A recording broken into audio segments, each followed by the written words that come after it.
वक्रतुंड महाकाय सूर्यकोटि समप्रभ निर्विघ्नं कुरु मे देव सर्वकार्येषु सर्वदा। नमस्ते शारदे देवी वीणा पुस्तकधारिणे विद्यारंभ करिष्यामि प्रसन्ना भव सर्वदा। गुरु ब्रह्मा गुरु विष्णु गुरुदेवो महेश्वरा गुरु साक्षात् परब्रह्म तस्मै श्री गुरवे नमः। महायोगपीठे तटे भीमरथ्यां वरं पुण्डरीकाय दातुं वरीन्द्रे समागत्य तिष्ठन्तमानन्दकन्दं परब्रह्मलिङ्गं भजे पाण्डुरङ्गम्। अनङ्गापुरी पुण्यभूमि पवित्र तेथे नागतो ज्ञानराजा सुपात्र दया त्रिता महापुण्यराशि नमस्कार माझा श्री गुरु ज्ञानेश्वरासी। सद्गुरु स्वरूप सर्वस्वरूप मंदिरांना माझा तुझ्या चरणारविंदी अभिवादन। प्रवचन सुरू करण्याच्या आधी मनातील काही कृतज्ञ भाव प्रकट करणं क्रमप्राप्त आहे। इथे मला माझ्या आजीची आठवण येत आहे। ती तिची आवडती ओवी मला नेहमी सांगायची, उपजे ते नाशे नाशे ते पुनरपि दिसे हे घटिका यंत्र जैसे परिभ्रमण जे उपजणार आहे त्याचा नाश होणार आहे आणि ज्याचा नाश होणार आहे ते परत दिसणार आहे. म्हणजे ही जी सायकल म्हणतात ती सतत चालू राहणार आहे. तर अशी जी सायकल चालू आहे त्याच्यामध्ये मला असं वाटतं की हा जो नाथ मंदिराचा महावृक्ष आहे त्याच्यामध्ये आमच्यासारख्या तरुण पिढीची नवीन जी पालवी फुटलेली आहे तर ती जी पालवी आहे ती तुमच्यासारख्या थोर वृद्ध आणि माहिती असलेल्या माणसांमुळे आहे. त्यांनी या महावृक्षाला जे काय अमृताचं सिंचन केलेलं आहे त्याच्यामुळे आज हा वटवृक्ष एवढा बहराला दिसतो आहे. जैसे मूळ सिंचने सहजे शाखा पल्लवत संतोषती माऊलींनी म्हटलेलं आहे.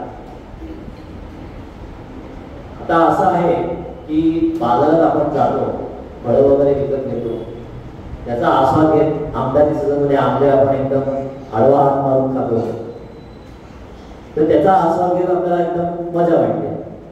पण आपल्याच दारातले जे आंबे असतात त्याचा जो आस्वाद घेणं असतो त्याची मजा काही आवड असते.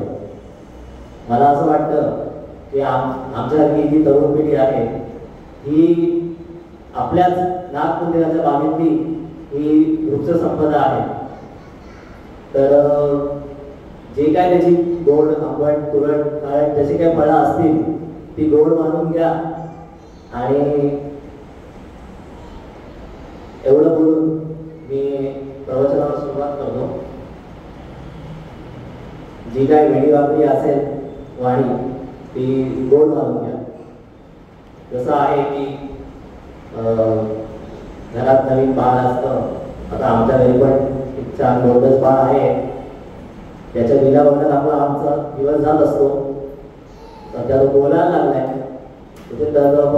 जी काय त्याची वाणी गोबडी वाणी आहे ती बघून आम्हाला मजा वाटते. जैसा स्वभाव माय बापाचा अपत्य बोले गोबडी वाचा तरी अधिकाची तयाचा संतोषात तद्वत मी पण एक लहान बाळ आहे समजा. जी काय माझी गोबडी वाचा आहे त्याच्याने तुम्हाला संतोष होईलच, मला खात्री आहे. एवढं बोलून प्रवचनाला सुरुवात करतो. प्रवचनाचा विषय आहे हरिपाठ.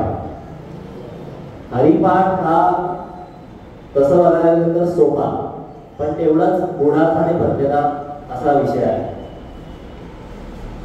एवढे हरिपाठात 27 अभंग आहेत. या 27 अभंगांना अर्ध्या पाऊण तासाच्या काळामध्ये विवेचन करणं खूपच अवघड आहे. त्यामुळे मी आजच्या प्रवचनामध्ये हरिपाठाची भूमिका आणि हरिपाठातला पहिला अभंग देवाची द्वारी या विषयावर विवेचन करणार आहे. आता समजून घेऊया हरिपाठ म्हणजे काय. अगदी सोपा अर्थ हरीचा पाठ म्हणजे हरीचा पाठ करणे ही त्यामागची भूमिका. हरिपाठाची जेव्हा निर्मिती झाली म्हणजे माऊलींनी त्याची निर्मिती केलेली आहे तो काळ असा होता की वैदिक धर्माचा एकदम पगडा होता समाज माणसावर. तर माऊलीच ती आई आहे, तिला आपल्या लेकरांविषयी काळजी वाटणं सहजच आहे. तर त्यांना असं वाटलं की जनसामान्यांसाठी मोक्षप्राप्तीचा एखादा पुन्हा सोपा सरळ मार्ग असावा. या उद्देशाने बहुधा माऊलींनी हरिपाठाची निर्मिती केली असावी. साहित्यकारांचं म्हणणं असं आहे की हरिपाठ हा माऊलींनी खूप नंतरच्या काळामध्ये रचना केलेली आहे. म्हणजे पहिले ज्ञानेश्वरी, मग अमृतानुभव, त्याच्यानंतर चांदेव पासष्टी आणि मग हरिपाठ. तसं ज्ञानेश्वरी हा जो ग्रंथ आहे हा जरी सामान्य माणसांसाठी लिहिला असला तरी त्याची भाषा थोडी अवघड आहे, समजण्यासाठी थोडी अवघड आहे. माऊलींनीच त्याच्यामध्ये दिले की त्याचा अधिकारी वर्ग पण वेगळा आहे. तर ती ज्ञानेश्वरी त्याचे अधिकारी ज्ञानीपुरुष, त्याच्यानंतर चांगदेव 65, त्याचे अधिकारी तर महायोगी चांगदेव 1400 वर्ष तपश्चर्या केलेले. आता आपली काय 1 वर्ष 1 महिना 1 मिनिट पण तपश्चर्या होत नाही. तर हे सगळे ग्रंथ हे काय आपल्यासारख्या सामान्य माणसांना बुद्धीला समजण्याच्या पलीकडचे ग्रंथ. तर उरतो तो एक हरिपाठ. तर हरिपाठ जो आहे हा माऊलींनी आपल्यासारख्या सर्वसामान्य बुद्धी असलेल्या माणसांसाठी केलेला ग्रंथ आहे. हरिपाठाची भूमिका अशी की हरिमुखे म्हणा, या विवेचनामध्ये याच्यावरच भर देणार. हरीच का मुखे म्हणा, पहिली गोष्ट. दुसरं म्हणजे हरिमुखेच का म्हणा, आणि तिसरी गोष्ट हरिमुखे का म्हणा. या तिन्ही प्रकारांवर आपण आज लक्ष देणार आहोत. आजकाल हरिपाठाचे व्हिडिओज युट्यूबवर वगैरे, म्हणजे हरिपाठ हा पावल्यांपुरता मर्यादित राहिलेला विषय राहिलेला आहे. तो पावली करता करता हरिपाठ म्हणत नाही का हरिपाठ पाठच होऊन जाते, असं झालेलं आहे. वास्तविक ज्ञानेश्वर माऊलींनी हरिपाठाविषयी 26व्या अभंगामध्ये त्यांनी सूचित केलेले की तो कसा असावा. ज्ञानदेवा मौन जपमाळ अंतरी धरोनी श्रीहरी जपेसन. तर अंतर्भाव होऊन म्हणण्याचा हा वास्तविक ग्रंथ आहे. हरिपाठाचा प्रवास बघायला गेलो, पहिला अभंग आहे देवाची द्वारी, आणि शेवटच्या अभंगाचं शेवटचं चरण समाधी संजीवन हरिपाठ. म्हणजे यातच आलं की माऊलींना अपेक्षित काय आहे. माणसाने सगळ्यात पहिले देवाच्या द्वाराशी जायचंय, हा सगळा प्रवास करायचा आहे, आणि सरते शेवटी समाधी संजीवन त्या अवस्थेपर्यंत पोहोचण्याचं आहे. वारकरी संप्रदायात हरिपाठ म्हणण्याच्या आधी तुकाराम महाराजांचा सुंदर ते ध्यान हा अभंग म्हणण्याची प्रथा आहे. अतिशय योग्य आहे की सुंदर ते ध्यान उभे विठेवरी पूर्ण अभंग आपण जर बघितला तर तुकाराम महाराजांनी या अभंगामध्ये देवाचं ध्यान कसं धरायचं आहे याविषयी माहिती दिली आहे. म्हणजे बॉटम टू टॉप असं देवाच्या मूर्तीकडे आपल्याला बघायचं. सुंदर ते ध्यान उभे विटेवरी, पहिली दृष्टी गेली पाहिजे विटेवर. सुंदर ते ध्यान उभे विटेवरी, पुढे वरती कर कटावरी ठेवून ये. तुळसी हार गळा कासे पितांबर आवडे निरंतर याची ध्यान. मकर कुंडले, तुळशी हार झाल्यावरती वरती मकर, तळपती श्रवणी, कंठी कौस्तुभमणी विराजे. तुका म्हणे माझे हिची सर्व सुख, पाहिन श्रीमुख आवडे, सते जेवढी श्रीमुख आहे. तर असं हे ध्यान आपल्याला पूर्ण हरिपाठामध्ये पांडुरंगाचं करायचं आहे.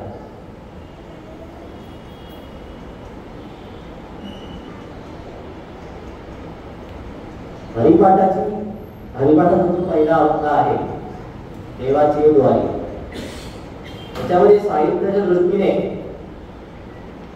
एक जो अलंकार असतो अनुबंध चतुष्टय, त्या अनुषंगाने माऊलींनी याची रचना केलेली आहे. अनुबंध चतुष्टय म्हणजे काय, तर याच्यामध्ये 4 गोष्टी असतात: अधिकारी, विषय, प्रयोजन आणि संबंध. तर माऊलींनी या हरिपाठामध्ये पहिल्याच अभंगामध्ये उद्धृत केलेला आहे की हरिपाठाचा अधिकारी कोण. तर हरिपाठाचा अधिकारी आहे संसारी माणूस, असोनी संसारी. हरिपाठाचा विषय दुसऱ्या चरणामध्ये हरिमुखे माणूस. हरिपाठाचं प्रयोजन पहिल्या चरणात तेणे मुक्ती चारी साधी. आणि हरिपाठ संबंध की याच्यामुळे काय होणार आहे, कुणाशी कुठला संबंध होणार आहे, तर देव आणि भक्त. हरिपाठाचा 4थ्या चरणामध्ये द्वारकेचा राणा पांडवाकडे. तर आता पहिले आपण बघूया देवाची द्वारी. याच्यामध्ये देव म्हणजे काय, माऊलींना अभिप्रेत काय आहे. जसं माणसं देवळात जातात, नमस्कार वगैरे करतात, देवळात जाऊन पण देवाकडे लक्ष होत नाही, ध्यान देता येत नाही. पण माऊलीने ते देवळाच्या द्वारी नाही म्हटलंय, तर देवाची द्वारी असं म्हटलं. पण हा देव म्हणजे कोण, असं बघा की हरिपाठ असो का ज्ञानेश्वरी, दोन्ही ग्रंथांमध्ये अगोदरच पहिल्याच त्याच्यामध्ये माऊलींनी देव कोण आहे याचं दृष्टांत दिलेलं आहे. ओम नमोजी आद्या वेद प्रतिपाद्या जय जय स्वसंवेद्या आत्मरूपा, म्हणजे आत्माच तुमचा देव आहे. तर तो आत्मा त्याच्याकडे बघूनच आपल्याला हे नामस्मरण करायचं आहे. तर देवाची एक द्वारी म्हणजे आत्म्याच्या द्वारावर जाऊन आपल्याला त्याचं चिंतन करायचं आहे. द्वार, आता द्वार म्हणजे एक भिंतीमध्ये असलेला एक टोक की जेथून आत बाहेर आपल्याला करता येईल. तसे भिंतीमध्ये बरीच छिद्र असतात, त्यात बरंच काय काय आत बाहेर होत असतं. पण द्वार ही अशी गोष्ट आहे की तिथून फक्त माणसाने आत बाहेर करायची गोष्ट असते. खिडकीतनं किंवा काही छोटे होल्स वगैरे असतील त्यात नाही. तर हे द्वार म्हणजे काय, तर आपलं मन. तर याचा अजून एक दृष्टांत माऊलीने त्यांच्या अजून एका अभंगात दिलेला आहे. इवलेचे रोप लावे येणे द्वारी, तर कुठल्या द्वारी, मनाच्या द्वारी. तयाच वेदू गगना गेला गगना वेदी, मनाची एक गुंती उभी गेला शेला. तर माऊलीनं अभिप्रेत हेच आहे की खोल आपल्या मनात बसून चिंतन करण्याचा विषय आहे. देवाची द्वारी उभा. आता द्वार ही अशी गोष्ट आहे की तिथे उभं राहणं अपेक्षित आहे. कारण जे द्वारात बसले त्यांचं काय होतं ते आपल्याला नरसिंहाच्या कथेतून माहिती आहे. तो फाडून टाकून देतो. तर देवाच्या द्वारावर जाऊन उभंच राहायचं असतं आणि वाकायचं असतं, देवाकडे नमस्कार करायचा. तेव्हा कुठे आपल्याला देवाचं दर्शन होतं. देवाची द्वारी उभा क्षण म्हणजे अगदी छोटी गोष्टी वाटते आपल्याला, पण एक क्षण यायला अख्खं आयुष्य खर्च करावं लागतं. खूप कष्ट करावे लागतात तो क्षण येण्यासाठी. आयुष्य एक क्षणाबरोबर असतं. त्यामुळे माऊलींना इथे अभिप्रेत आहे की एक क्षणभर नाही, प्रत्येक क्षणभर, म्हणजे प्रत्येक क्षणामध्ये आपल्याला देवाचं नाव घ्यायचं आहे. तसं बघायला गेलं तर एक क्षण हे उपलक्षण आहे. एक वारीचा किस्सा आठवतो. म्हणजे आम्ही वारीला गेलो होतो, मी होतो, ते काका आणि आमचे बंधू. ते अगदीच लहान होतं आणि सगळ्यात आवड टप्पा सासवड ते पुणे ते सासवड. आमचे बंधू म्हणजे तेव्हा बरेच लहान होते. पुण्यावरून निघालो, हडपसर आला, तिथून फुरसुंगी, तिथून पुढे दिवेगाड झाला, भाऊचे पाय लागले दुखायला. तो म्हणतोय आपण सासवड येत नाही, सासवड येत नाही. काकाला म्हणा अरे येत आहे, आलंच, आत्ता येईल, आत्ता येईल. असं करत करत रात्रीचे 10 वाजले, तेव्हा कुठे ते सासवड आलं. सांगायचा मुद्दा हा की असं एक आमिष दाखवून माऊलींनी इथे आपल्याला हा क्षणाचा महत्व सांगितलेलं आहे. एक क्षण का होता तू देवाचं नाव घे, पुढे तर पूर्ण पल्ला गाठायचा आहे. पुढे माऊली पुढच्या अभंगामध्ये असंही म्हणतात, नित्यनेमना, म्हणजे फक्त क्षणभर घ्यायचं नाहीये, नित्यनेम. एक क्षण पण नावाविना राहायला नाही पाहिजे. रिकामा अर्धपणे जाऊ नये. बरं, देवाच्या दारात पोहोचलो, देवाचं दर्शन झालं, त्याच्याने होणार काय? तर 4 मुक्ती मिळणार आहेत असं माऊली सांगतात. मुक्ती प्राप्त करणे हे आपल्या हिंदू धर्मामध्ये परमपुरुषार्थ सांगितलेला आहे.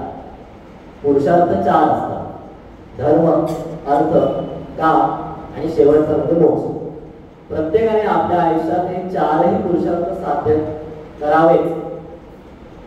धर्म म्हणजे ज्याचे ज्याचे जे विविध कर्म आहे ते त्याने करणं. त्या कर्मायोगे त्याला जे अर्थार्जन होणार आहे ते म्हणजे अर्थ. त्याच्यानंतर त्याच्या जे काही इच्छा आकांक्षा पूर्ण करणे ते म्हणजे काम. आणि एवढं सगळं झाल्यानंतर मग मोक्ष प्राप्ती करणे, मोक्ष कसा मिळवता येईल याविषयी पण प्रत्येकाने सजग राहणं गरजेचं आहे. बरं, मुक्ती पण 4 प्रकारच्या: सलोकता, समीपता, सरूपता आणि सायुज्य. तर थोडक्यात त्याचा अर्थ समजून घेऊया. सलोकता म्हणजे देव ज्या लोकात राहतो तिथे तिथे आपण राहणे. बरं, हे सगळं मी सांगतोय, सगळं आयुष्य गेल्यावरती मुक्ती मिळाल्यानंतरच्या गोष्टी त्या. म्हणजे जो ऑलरेडी देवाच्या स्थानामध्ये राहतो तो मुक्त झालाय असं नाहीये. त्याच्यासाठी मागचं पूर्ण जन्म जे असतात ते खर्ची पडावे लागतात. म्हणजे थोडक्यात सध्या जे पंढरपुरात राहत आहेत त्यांनी मागच्या जन्मी बरीच पुण्य केलेली असतील, तेव्हा त्यांना पंढरपुरात राहण्याचं हे मिळालेलं आहे, भाग्य मिळालेलं आहे. बरं, ही मुक्ती काय अशी एकदम काय महत्वाची मुक्ती नाही. त्याच्यानंतरची म्हणजे समीपता. समीपता म्हणजे देवाच्या जवळ राहणे. पंढरपूरचं उदाहरण, देवाच्या आजूबाजूला बडवे आहेत, बडवे होते, आता पुजारी आहेत, साफसफाईवाले, कर्मचारी, पोलीस आहेत, सिक्युरिटी गार्ड. म्हणजे यांनी काय कर्म केला असेल मागच्या जन्मात की त्यांना देवासमक्ष उभं राहून त्याची सेवा करण्याची त्याचं भाग्य मिळालेलं आहे. तर ही जी मुक्ती आहे ही समीपता. तिसरी स्वरूपता म्हणजे देवाच्या रूपातच राहणे.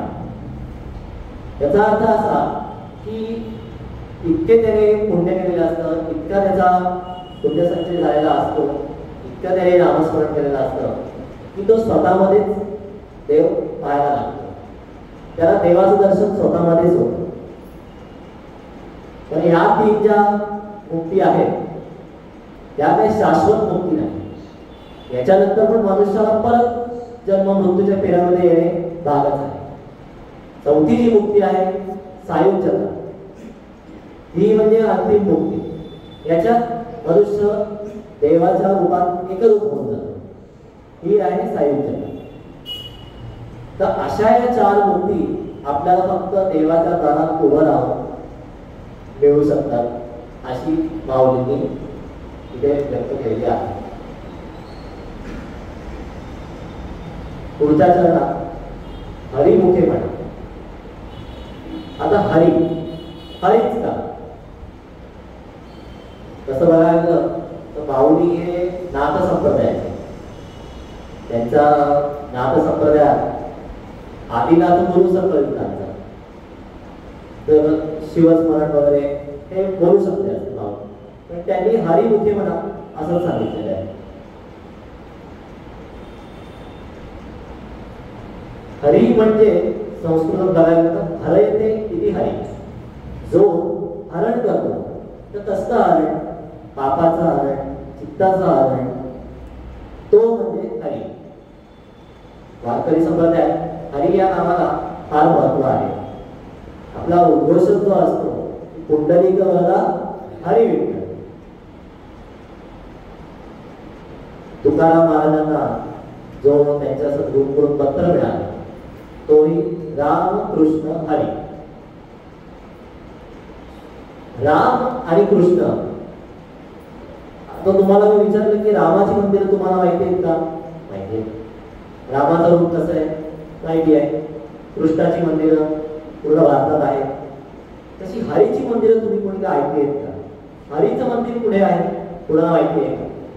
तर हरीचं मंदिर नाही, वास्तविक राम आणि कृष्ण हे सगुणाचं प्रतीक आहे आणि हरी जे आहे हे निर्गुणाचं प्रतीक आहे. हरीची अशी काही मूर्ती नाही ना त्याचं कुठलं मंदिर आहे. तर इथे अभिप्रेत हे आहे की निर्गुण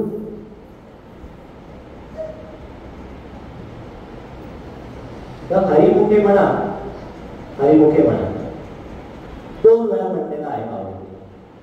आता ती आई आहे, आईची आईकडे असलेली लहान मुलं आहेत ती काय आईने एकदा सांगून ऐकत नसतात. जरा आपण ते इथे करण्यावरती किती वेळा सांगितलं तरी ऐकत नाही. तरी पण माऊलीने इथे आपल्याला 2 वेळा हे सांगितलेलं आहे की हरिमुखे म्हणा, हरिमुखे म्हणा. बरं, हे आपण प्रत्येक अभंगाच्या नंतर पण म्हणत असतो. त्यामुळे हरी म्हणण्यावरतीच याच्यामध्ये जोर दिलेला आहे. तर हरिमुखे म्हणल्यानंतर काय होणार आहे? तर पुण्य मिळणार आहे. पुण्याची गणना कोण करेल? हे पण एक प्रकारचा अभिषेक करू शकतो. तसं पुण्य संचय वगैरे पुण्य जे काय आहे त्याच्याने आपल्याला स्वर्ग प्राप्ती होते, पण तेही क्षणिक आहे. स्वर्गात परत माणसाला नरदेहात अवतार घ्यावाच लागणार आहे. हे मर्यादित आहे. पण हरिनाम उच्चारण केल्यानंतर जे पुण्य मिळणार आहे ते अमर्यादित आहे. हरि उच्चारणी अनंत पापनाश, ते अनंत आहे. त्याची काय आपल्याला तोड करता येत नाही. अगोदर म्हटल्याप्रमाणे हरिपाठाचा जो अधिकारी आहे तो संसारी पुरुष आहे. तुमच्या चरणात मावळ म्हणत असोनी संसारी. संसार हा शब्द संसरण इकडून आलेला आहे. संसार म्हणजे जाणे घेणे. संसार संसार दुसरंही अर्थ आहे की श्वासोश्वास. तसं म्हणजे बघायला गेलं तर हरी म्हणणं कसं आहे तर प्रत्येक श्वासाला म्हणायचं आहे, हा अर्थ पण इथे अभिप्रेत आहे. संसारात राहूनच आपल्याला हे करता येतं. आता संसारी माणूस कसा आहे की त्याला साधी व्यसन सुटत नाही. तर हरिपाठ वगैरे कुठून करणार आहे तो? तर तिथे माऊली पण आपल्याला मातेसारखंच गोड गोड बोलून अरे गेरेवाळा, अरे कर रे या अर्थाने. दारूची जी नशा असते त्याच्याकडे आमच्याकडे जे येतात ती नशा सोडवण्यासाठी, तर त्याच्यामध्ये एक डायसल्फेनॉन नावाचं औषध आपण टाकतो. ते दारूमध्येच टाकलं जातं. ते दारू पिता पिता त्याच्याने अशा काही रिॲक्शन्स येतात की माणसाला ते शेवटी नकोच वाटायला लागतं.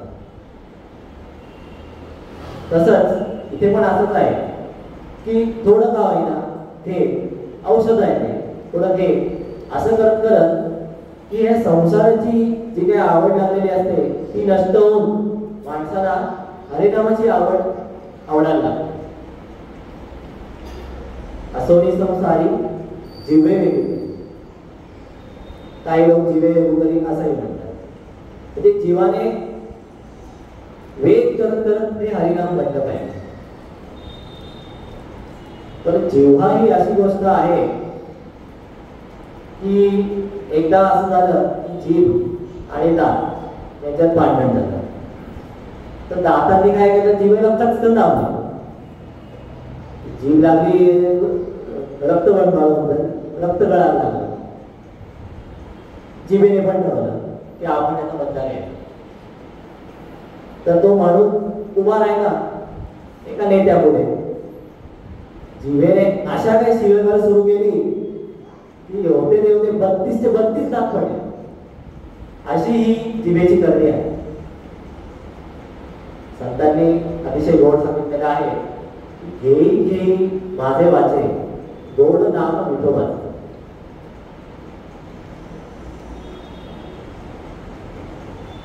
आता हरी नाम जे आहे हे अमृताप्रमाणे आहे. नाथ महाराजांचा अभंगच आहे हरिनामामृत सेवी सावकाश. तर हे जे अमृत आहे हे बघून त्याचा आस्वाद आपल्याला नाही घेता येणार. हे मुखानेच घ्यायला पाहिजे, तेव्हा त्या जिभेने त्या हरिनामामृताचा आस्वाद आपल्याला घेता येईल. म्हणून जिभे रेगू नये. वेदशास्त्र उभारी पायाचा. आपल्या प्रत्येक वेदामध्ये सत्यशेवटी हरीलाच शरण जाणे हे सांगितलेलं आहे. अगदी बाह्य उभारून ते हेच सांगतात. वेदाची बीज हरी अक्षरे दोन्ही, एका जनार्दनी हरी बोला. पुढच्या अभंगात माऊलीने सांगितलेलं आहे की चौवेदी जाणं साई शास्त्री करण. म्हणजे सगळ्या वेदांनी सर्व शास्त्रांनी हेच सांगितलेलं आहे की हरिनाम हेच आपल्या जीवनाचं साध्य आहे.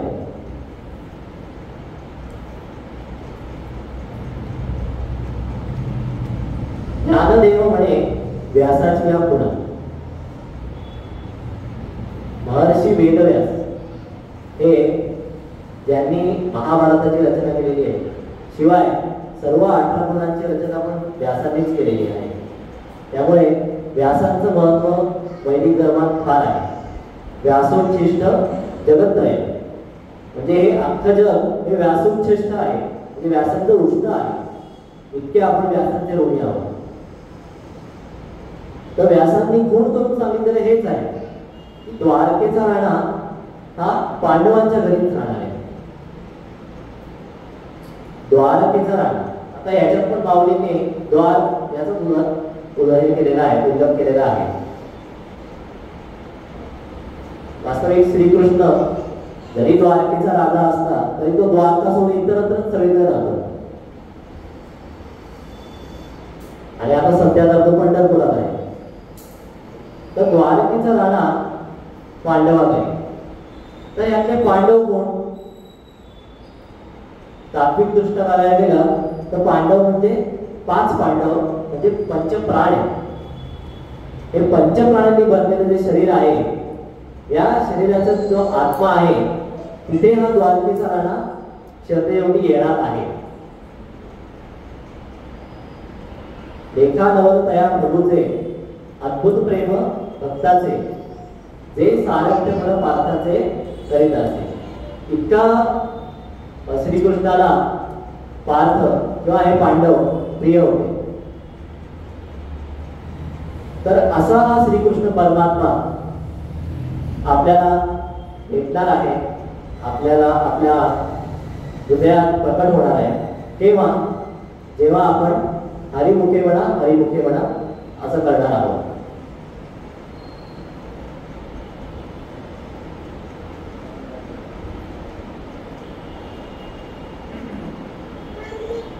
पहिल्या अभंगाचं माझ्या बालबुद्धीने जेवढं करता येईल तेवढं निरूपण मी केलेलं आहे. एवढं बोलून आजची सेवा मी सर्व श्रोतृवृंदांच्या समर्पण करतो.